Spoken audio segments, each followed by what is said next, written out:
So please put your hands together for the marvellous Frances Viner.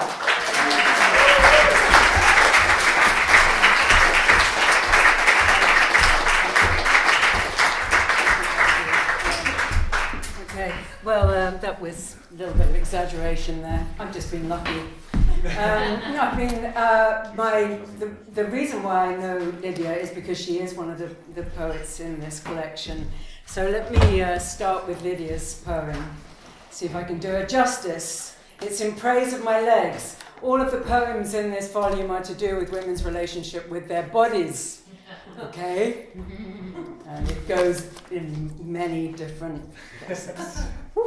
So In Praise of My Legs. Pillars, scissors, solid to the middles, sticks of rock printed with my mother's maiden name, Edwards. Potatoes, playground chants sung for knobbly knees, skippity wickets, rickety from rickets. She was raised in a sweet shop, fed on jars of licorice all sorts and sherbet lemons. I have my mother's laugh and my mother's legs. They have their flaws. Tiled, carpeted, lino paved, bows, beams, turn-shaped. My legs run like ship masts, lift up the sails of my hips to fall from the crest of their lilac wave. Noble as whalebone, sheer as cliffs, walk me strident, drumstick defiant, to the shops, to the park, to the pub. Through the rain, candy striped and white with sun, flashing, brilliant, run, dance, bend, through the hours, days, weeks, years. My mother, my legs. Amen.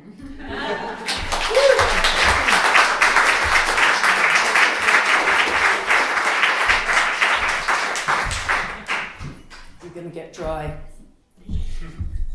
It's just the nerves. Okay, so this one, right? Oh God, no, it's not this one. It's this one. I decided that I did want to read something different. I have read from this book several times, and the first poem in it will explain to you why I am not going to read from this book tonight. It's called Horse, and it's by Chase Twitchell. I've never seen a soul detached from its gender, but I'd like to. I'd like to see my own that way, free of its female tethers. Maybe it would be like riding a horse. The rider's the human one, but everyone looks at the horse. You got it? You got it? You got that?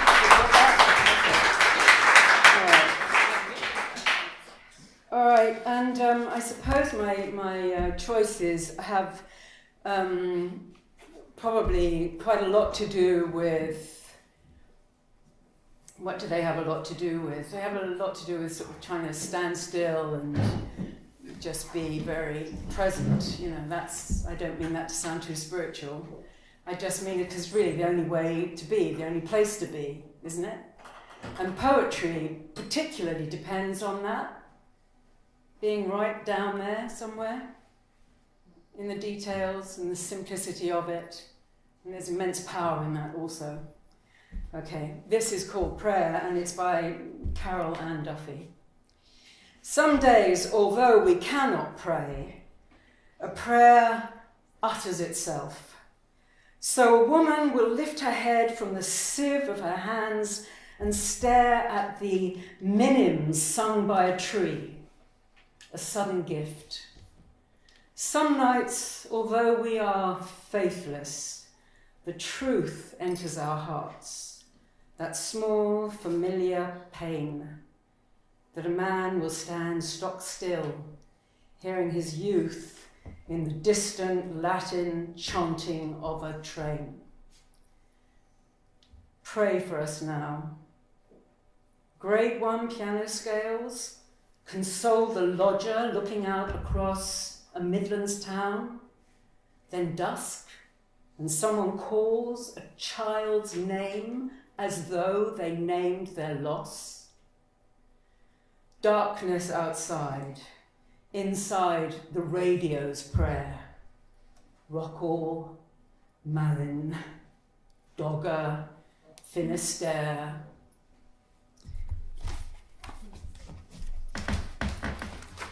Okay, no. It's okay, the silence is great. All right, and this really nails it. This really is where I'm at, would love to be at. It's called Watering the Horse, and it's by Robert Bly, who was big in the men's movement. You remember that one? There was one before now. I'm John. What? I'm John, that's the one. Watering the Horse, Robert Bly. Oh, how strange to think of giving up all ambition. Suddenly I see with clear eyes the white flake of snow that has fallen on the horse's mane. Okay, you give up ambition, that's what you can do. You can see the white snowflake on the horse's mane. Just that. Okay.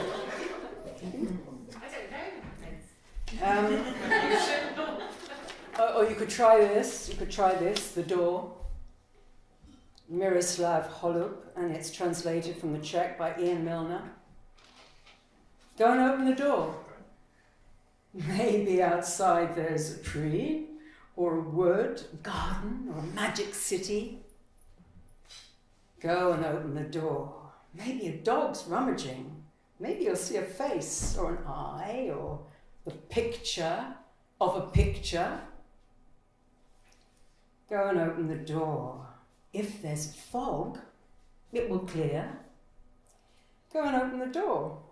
Even if there's only the darkness ticking, even if there's only the hollow wind, even if nothing is there, go and open the door. At least there'll be a draft.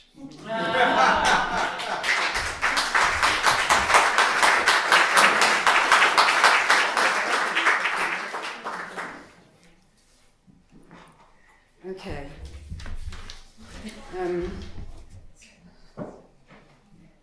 Oh yes, happiness. Where's that? Stephen Dunn, Happiness. A state you must dare not enter with hopes of staying. Quicksand in the marshes, and all the roads leading to a castle that doesn't exist. But there it is, as promised, with its perfect bridge above the crocodiles and its doors forever open. Okay.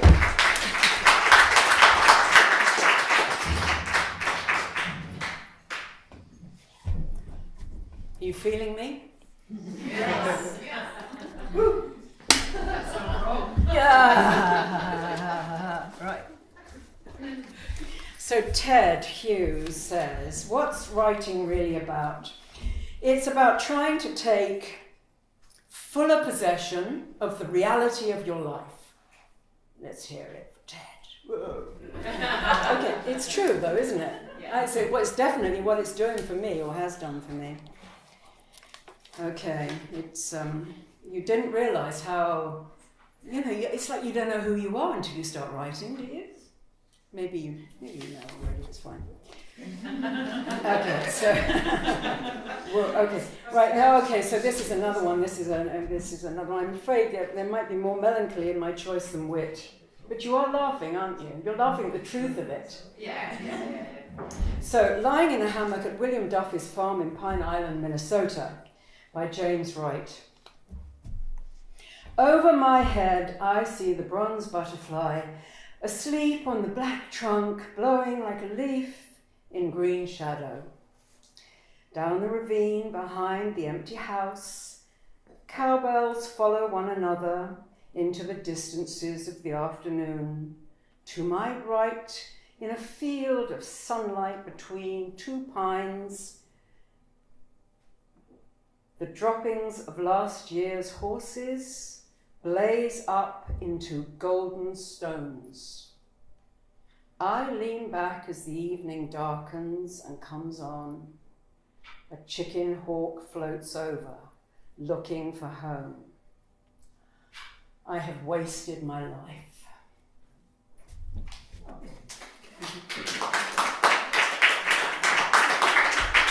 So, easy to do, actually, waste it. No? Okay, so simplicity.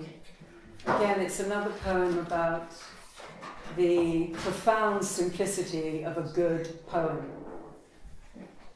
And another thing I want to say before I forget is that isn't it interesting how you don't know what a poem is about until you get to the last line?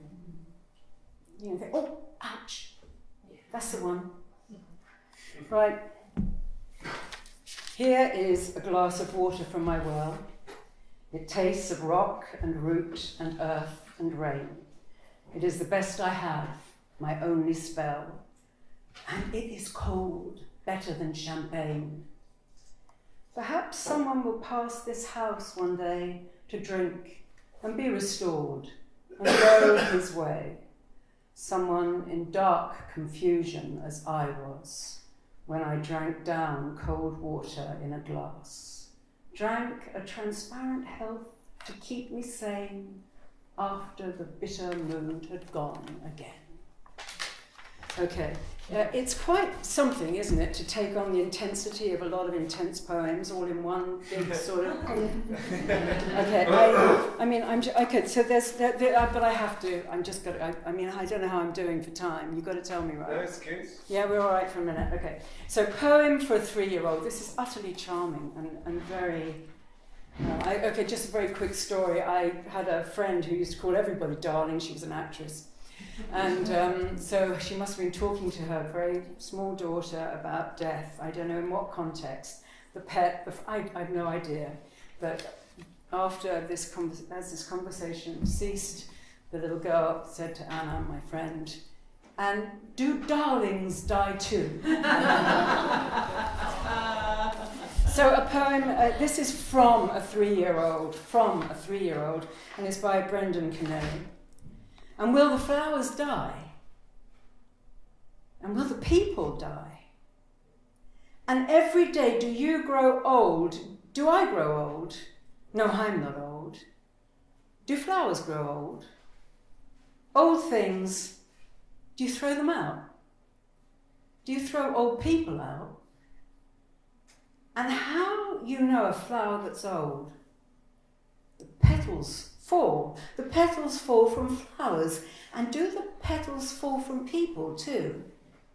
Every day more petals fall until the floor where I would like to play, I want to play, is covered with old flowers and people all the same, together lying there with petals fallen on the dirty floor. I want to play.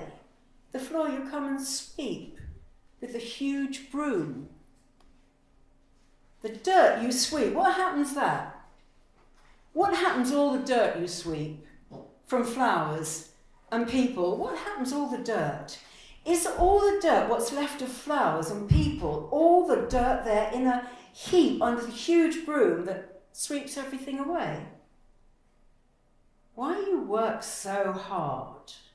Why brush and sweep to make a heap of dirt? And who will bring new flowers? And who will bring new people? Who will bring new flowers to put in water when no petals fall onto the floor where I would like to play? Who will bring new flowers that will not hang their heads like tired old people wanting sleep? Who will bring new flowers that do not split and shrivel every day? And if we have new flowers, will we have new people too to keep the flowers alive and give them water? And will the new young flowers die? And will the new young people die? And why? Okay.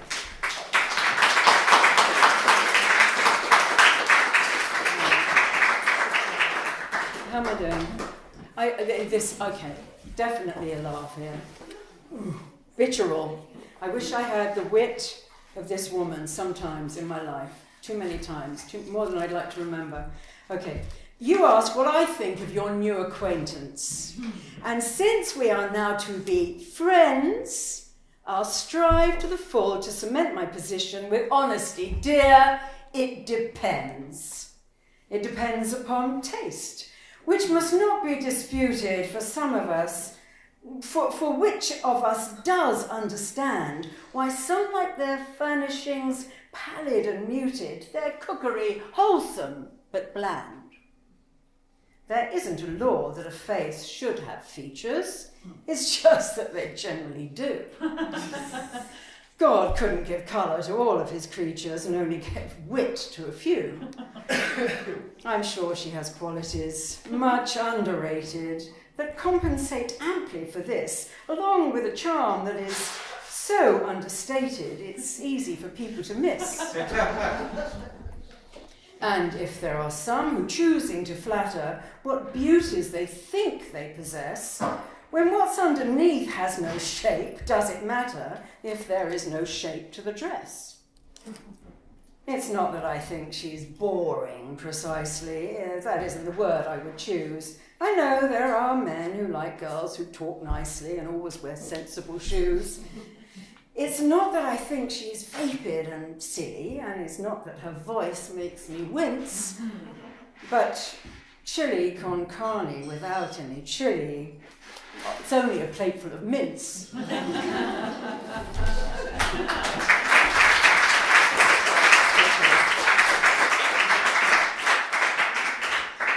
And because it's us and we live here, inscription by Sophia de Mello Brainer, when I die, I will return to seek the moments I did not live by the sea. All right, I think I'm nearly there. Encore. Encore, again. Oh, if I must. No, it's, I'm just going to go to the final poem in this collection, which is a fantastic collection. It's not just that I could only be too lazy and just bought one book. It really is chock-a-block with it's chock-a-block with fantastic stuff, right? A Late Fragment by Raymond Carver. And did you get what you wanted from this life? Even so, I did.